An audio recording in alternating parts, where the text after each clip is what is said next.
Dr. Anthony Fauci tore into Senator Rand Paul on Tuesday, mostly for encouraging threats on Fauci's life by mounting all sorts of bogus public attacks. So the exchange came as Rand Paul, who is an ophthalmologist by training, used his allotted 5 minutes to go after Fauci's credibility. Here's how that went down. Do you really think it's appropriate to use your $420,000 salary to attack scientists that disagree with you?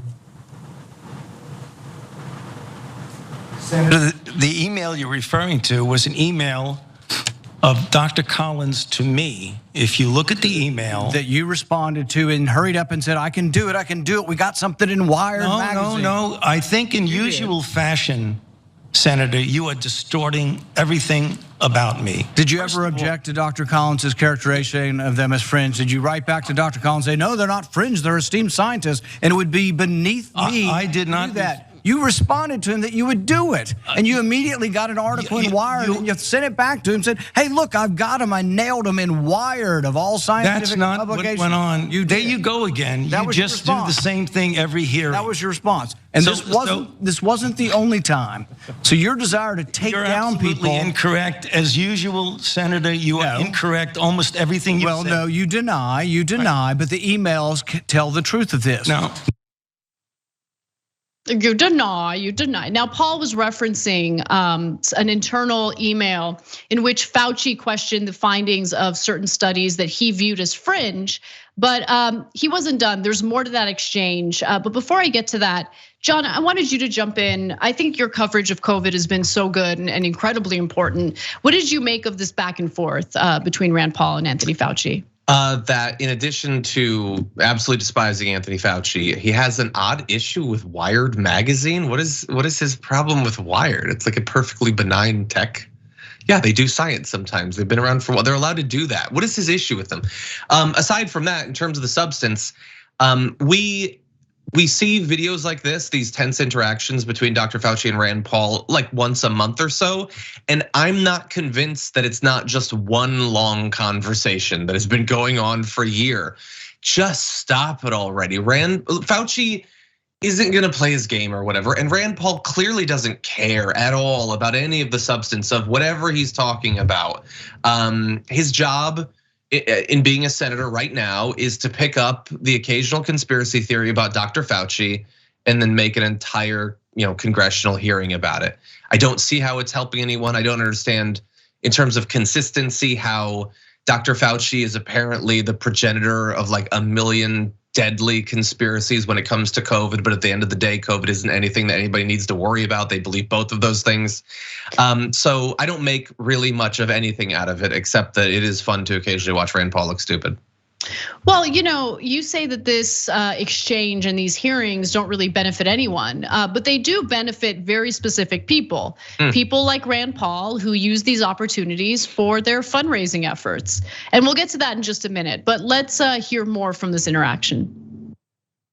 Do you think anybody has had more influence over our response to this than you have? Do you think it's a great success? Do you think it's a great success what's happened so far? Do you think the lockdowns were good for our kids? Do you think we slowed down the death rate? More people have died now under President Biden than did under President Trump. You are the one responsible. You are the architect. You are the lead architect for the response from the government. And now 800,000 people have died. Right. So you think it's a winning success what you've advocated for government? Yeah, a lot of people have died in the longer period of time where Biden has been in office, which is bad, right? Let's pretend as if the period of time where we're comparing Trump to Biden is exactly the same, even though it's not. It's still bad, but let's also take into account how Rand Paul and his grifting, his fundraising efforts, and his ploy to do so through disinformation about COVID and the vaccine has contributed to that.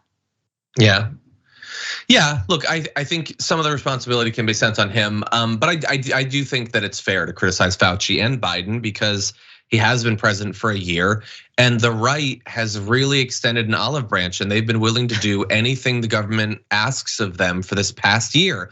And despite this amazing, magnanimous, like support for the Biden administration from the GOP. I'm done. I can't even play this game anymore.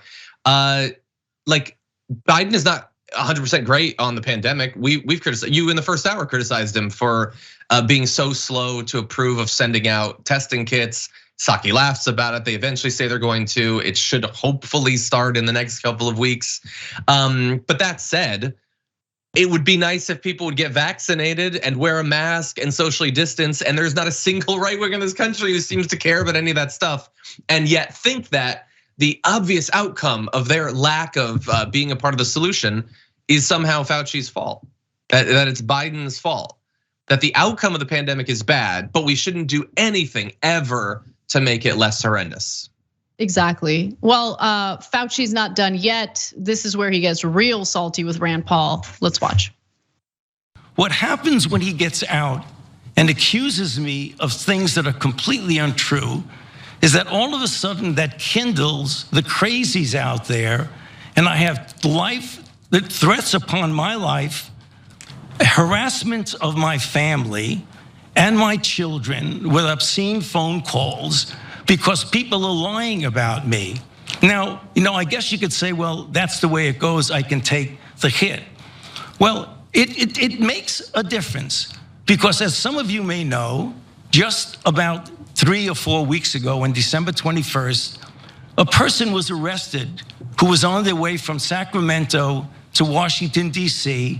at a speed stop in Iowa. And the police asked him where he was going, and he was going to Washington, D.C. to kill Dr. Fauci. And they found in his car an AR-15 and multiple magazines of ammunition because he thinks that maybe I'm killing people. So I ask myself, why would Senator want to do this?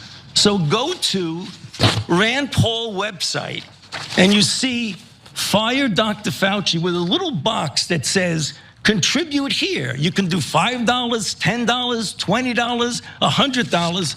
So you are making a catastrophic epidemic for your political gain.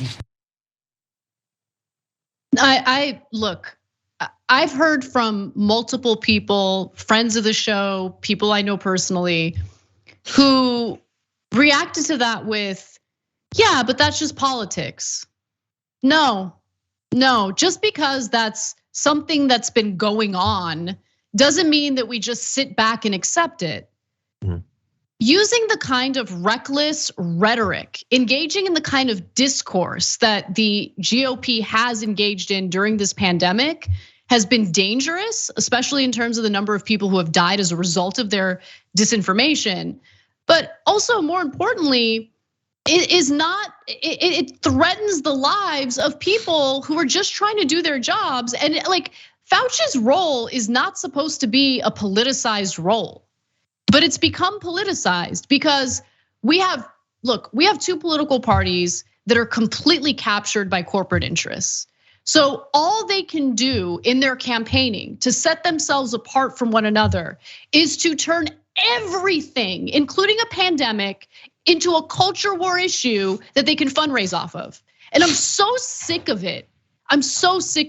This really is a product of the political corruption that has completely taken hold of our political system, period. And Rand Paul doesn't care. He doesn't care how reckless it is.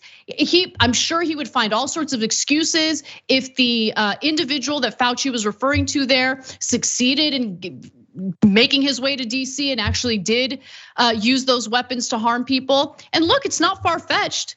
I mean, after Bill O'Reilly kept referring to an abortion doctor as Tiller the baby killer, guess what happened? A right-winger murdered Tiller. Yep.